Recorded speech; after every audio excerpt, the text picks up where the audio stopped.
When I saw 100 Years of Magic, I was blown away. It was so wonderful. It was a completely magical experience. And then felt remade to add in the Frozen characters and make them the center at focus. But in all honesty, I want to question, is it really that bad as a lot of Disney on Ice fans say? It actually came to the Wells Fargo Center in 2015, but I didn't feel like seeing it. And then it came again in 2021, so this was the perfect chance for me to see if this revival was as bad as people said. And I was right and wrong. But in all honesty, when I saw the remake in 2021, it wasn't good, and it wasn't bad. It was a mixed bag. In all honesty, Donald and Goofy trying to make a movie isn't such a bad storyline. I actually liked it. But the fact that this was their excuse to keep the show running for as long as possible is a disappointment. The original had such class and finesse, and this version is just them trying to catch lightning in a bottle again. The shortened Pinocchio was completely unwarranted. Pinocchio had a just right amount in both the 2015 and 1999 versions, but when they acted Finding Dory and removed him any Cricket and the Blue Fairy, that was a sure sign that the show needs to be retired now. And yes, it's time to talk about the middle finger to Hans Christian Andersen and Disney, Frozen. Why, out of all the stories you could have take half an hour has to be this bland Disney film. I would have been okay if it was 10 minutes, but it was a full half hour and make my feet fall asleep literally. And I don't really like the set change from Sleeping Beauty Castle to Arendelle Castle.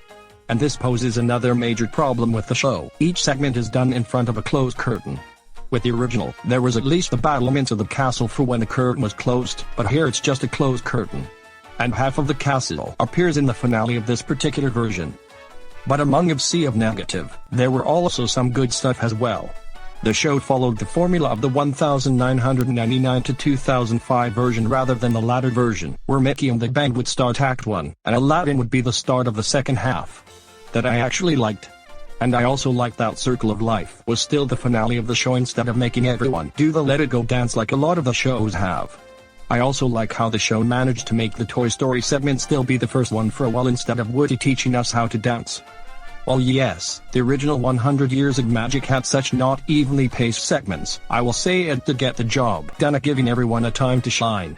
This one, however, does a terrible job at giving everyone a time to shine. Frozen gets half an hour, Mulan and Finding Dory gets 10 minutes, Pinocchio and Aladdin get one song, and everyone else gets around 5 minutes max. The transitions this time around are around surface level but tie into the storyline pretty well. However, I feel like the start to Act 2 could have used the transition into Aladdin, which loved. This version I felt like they rushed into it with no fun little introduction. And for Beauty and the Beast.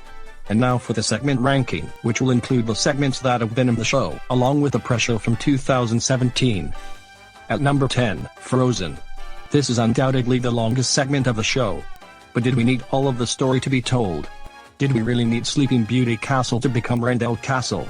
Is Hans even a good twist villain? If it was around 10 to 5 minutes max, I wouldn't mind it being in every show. At number 9 we have Finding Dory. Finding Dory's an okay movie, not the best, but decent. Why did Disney on Ice have to go and update the Nemo segment? I don't know. Why did we need to remove him any Cricket and the Blue Fairy to add more Nemo characters to the finale? I don't know. I liked the turtles in the show because Crush was there. Wonderful World of Disney on Ice is a different story since he's not there. And I liked he had new lines instead of just having him be absent from the show. Anyways, it's my second least favorite because it shortened my second and third segment in the previous. Number 8, Pinocchio. I think if it was the 2015 version, it would be around a 5 or 6, but it's an 8 here because it's insanely rushed. He just gets one song and that's it. And if I've got no strings. I feel like this could be avoided if Frozen is shorter, or if in the finale instead of the two turtles, it could have Hermione and Blue Fairy. Number 7 is The Lion King. My least favorite from the original due to how rushed it is, but I still see its charm in both the original and remake version of 100 Years of Magic. There's one change I don't like. In the original, Rafiki uses his stick to try and wake up Nala and Simba, but in this version, he uses it to summon Timon and Pumbaa.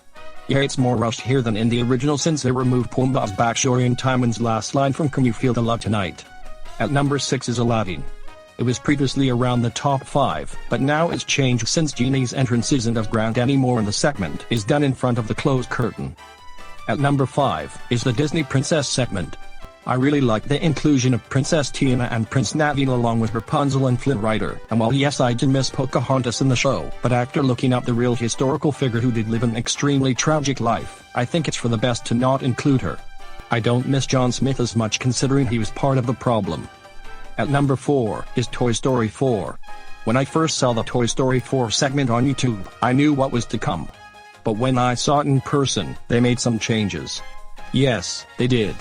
I was honestly awestruck when they started playing the original score, and then it led into the Buzz and Woody showdown music from Toy Story on Ice, which really took the cake for me. Bo Peep was incredible in the show more than Road Trick Adventures since this was when Woody and Bo Peep reunited, where Bo Peep just showed up in Road Trick Adventures. Forky was okay here. It's like they say, teamwork makes the dream sufficiently achievable. Ranking at number 3 is Beauty and the Beast. It was in my top 5 in the original, but the second time around it was able to be placed higher. I really liked that they kept Babette considering she rarely appears in the parks. I didn't like the removal of Mrs. Potts and Chip, that was the only thing I didn't like about this segment. I liked the stained glass window they acted to have the set be different than the other sets. Number 2 is Zootopia Pressure.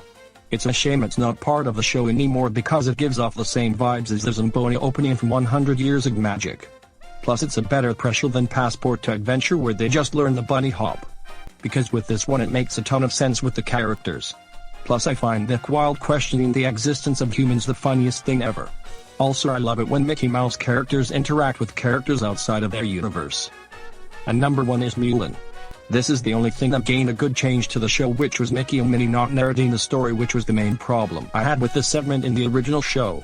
The segment was very impressive when I saw it and I believe was the best part of the entire show, original and updated version. Failed entertainment, I apologize but I will stick to this version of 100 Years of Magic. It had a lot more magic then. I feel like this is a horrible way to keep this show alive. 4 out of 10, it's not bad but it's not good either.